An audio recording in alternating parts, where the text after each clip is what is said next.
Basic शिक्षा से जुड़े इस महत्वपूर्ण विषय पर मुझे बोलने का, अनुपूरक पूछने का मौका दिया। मैं आपके माध्यम से माननीय मंत्री जी से पूछना चाहूँगा कि जो उनके द्वारा अवगत कराया गया है कि बेसिक शिक्षा विभाग में शिक्षकों के 85,152 पद रिक्त हैं और छात्र और शिक्षक अनुपात शिक्षा मित्रों और निदेशकों को सम्मिलित करते हुए 21:1 के मानक के अनुसार पूर्ण है, जबकि आपके द्वारा ही विगत द्वितीय सत्र 2023 में अवगत कराया गया है कि बेसिक शिक्षा विभाग शिक्षकों के 85,152 पद रिक्त हैं तथा शिक्षक छात्र अनुपात शिक्षा मित्रों और निदेशकों को सम्मिलित कराते हुए 30:1 के मानक के अनुसार पूर्ण है। एक और आप शिक्षा मित्रों और अनुदेशकों को अनुपातिक भागीदार मानते हैं और उनको मानदेय के रूप में मात्र 7,000 से 10,000 तक रुपए देते हैं। शिक्षा मित्रों एवं अनुदेशकों का मानदेय आपके द्वारा क्यों नहीं बढ़ाया जा रहा? अनुदेशकों का मानदेय बढ़ाने के लिए माननीय न्यायालय द्वारा भी कहा जा चुका है। सरकार कह रही कि लगातार छात्र पंजीयन में बढ़ोतरी हो रही है और शिक्षकों की कोई नई भर्ती नहीं हुई, फिर भी अनुपात संतुलित है। छात्र शिक्षक अनुपात आप पूरे प्रदेश का एक साथ लगाते हैं, जबकि चयन प्रक्रिया जनपदीय चयन समिति के द्वारा होती है। कई जनपदों में शिक्षकों की संख्या बहुत कम है। तमाम ऐसे विद्यालय हैं जहां अभी भी नियमित प्रधानाध्यापक नहीं है। मानवर मेरा आपके माध्यम से माननीय मंत्री जी से पहला अनुपूरक है कि माननीय मंत्री जी बताने की कृपा करें कि प्रदेश में लगभग 15 लाख टेट व सीटेट उत्तीर्ण अभ्यर्थी जो अन्य प्रदेशों यथा बिहार, झारखंड, राजस्थान की बात उत्तर प्रदेश में नई शिक्षक भर्ती का इंतजार कर रहे हैं, तो वह शिक्षक भर्ती आप कराएंगे कि नहीं कराएंगे? अगर कराएंगे तो कब तक? मानवर जो दूसरा अनुपूरक है मेरा कि 69,000 शिक्षक भर्ती में घोटाला हुआ था। माननीय मुख्यमंत्री जी के आदेशानुसार 5 जनवरी 22 को आरक्षित वर्ग के 6800 चयनित शिक्षकों की चयन सूची बेसिक शिक्षा विभाग द्वारा जारी की गई थी। आज तक उनको नियुक्ति नहीं दी गई। आज लगभग 600 दिनों से वो सभी अभ्यर्थी इको गार्डन में धरने पर बैठे हैं। तो मेरा आपके माध्यम से माननीय मंत्री जी से पूछना है कि माननीय मंत्री जी बताने की कृपा करें कि उन 6800 चयनितों को नियुक्ति पत्र कब तक प्रदान करेंगे? और तीसरा है मेरा मानव अनुपूरक कि माननीय मंत्री जी बताने की कृपा करें कि जिन शिक्षकों का अंतर जनपदीय स्थानांतरण एवं पारस्परिक स्थानांतरण है उसको कराएंगे कि नहीं कराएंगे? अगर कराएंगे तो कब तक कराएंगे? और एक आखिरी मानवर अनुपूरक है आपके माध्यम से, 2 अनुपूरक अलाउड होते हैं अब 4, अगर आपकी अनुमति हो सर। कि विगत वर्ष सर 2023 में शिक्षा सेवा चयन आयोग का गठन किया गया था, किंतु अभी तक अध्यक्ष एवं सदस्यों की नियुक्ति नहीं की गई। माननीय मंत्री जी से निवेदन है कि बताने का कष्ट करें कि अध्यक्षों एवं सदस्यों की नियुक्ति सरकार कराकर नई शिक्षक भर्ती का विज्ञापन कब तक जारी करेगी? धन्यवाद। श्री अभय सिंह।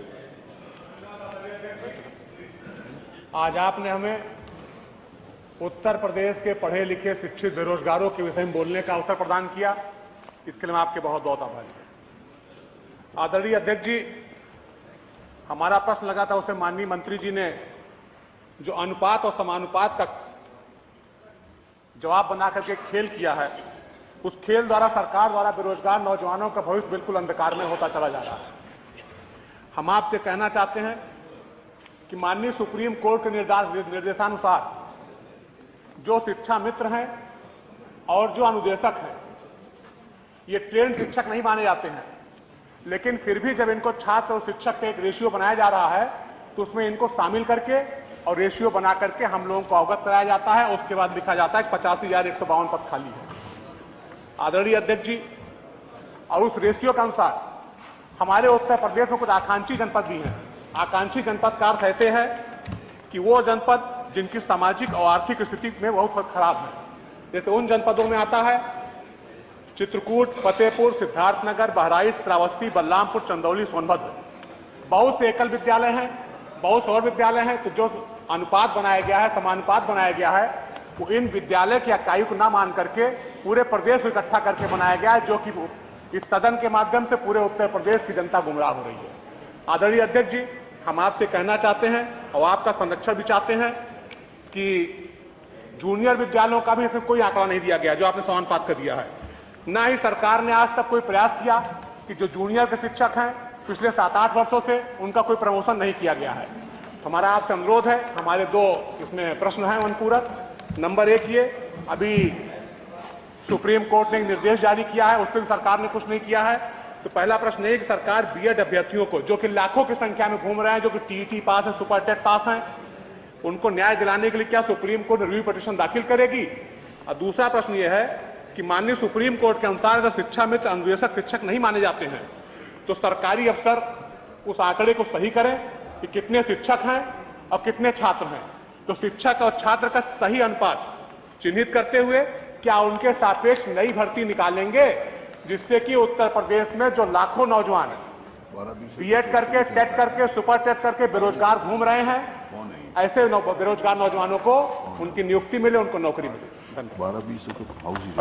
माननीय मंत्री ये जवाब 12-20 तो हाउस ही चलता है।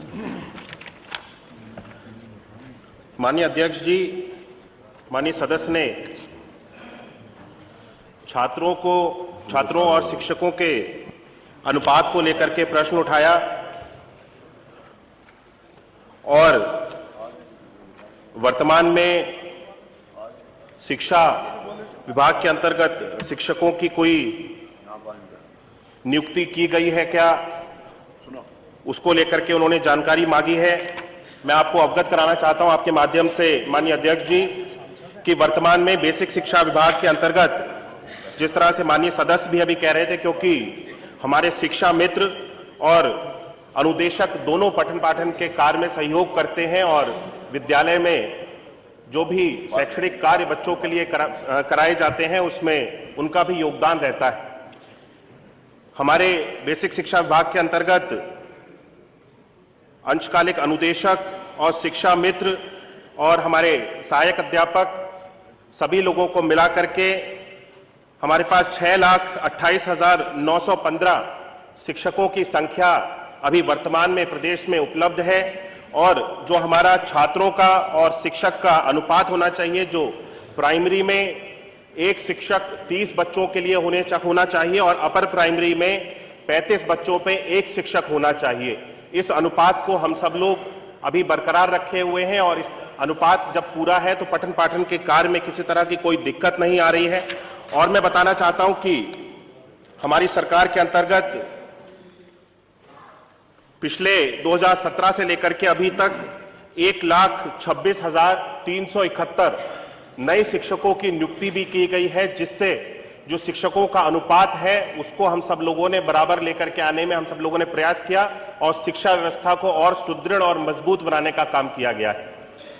माननीय अध्यक्ष जी, आपके माध्यम से यहां पे 69,000 भर्ती के बारे में भी माननीय सदस्य ने प्रश्न उठाया। मैं इसके बारे में जानकारी देना चाहता हूं कि 69,000 जो भर्ती की प्रक्रिया है वर्तमान में न्यायालय में इसकी सुनवाई चल रही है और जो भी निर्णय इसका न्यायालय से होगा हम सब लोग समय के साथ इसमें जो भी डेट्स पड़ रही है उस पर हम सब लोग जाकर के सरकार का पक्ष रखा जाता है। हर एक बात को समय के अनुसार किया जा रहा है। जो भी माननीय न्यायालय से इसमें निर्देश प्राप्त होंगे, क्योंकि ये न्यायालय में इसकी चर्चा चल रही है, मुझे नहीं लगता कि यहाँ पे सदन में इसके बारे में कोई हमें प्रश्न उठाना चाहिए।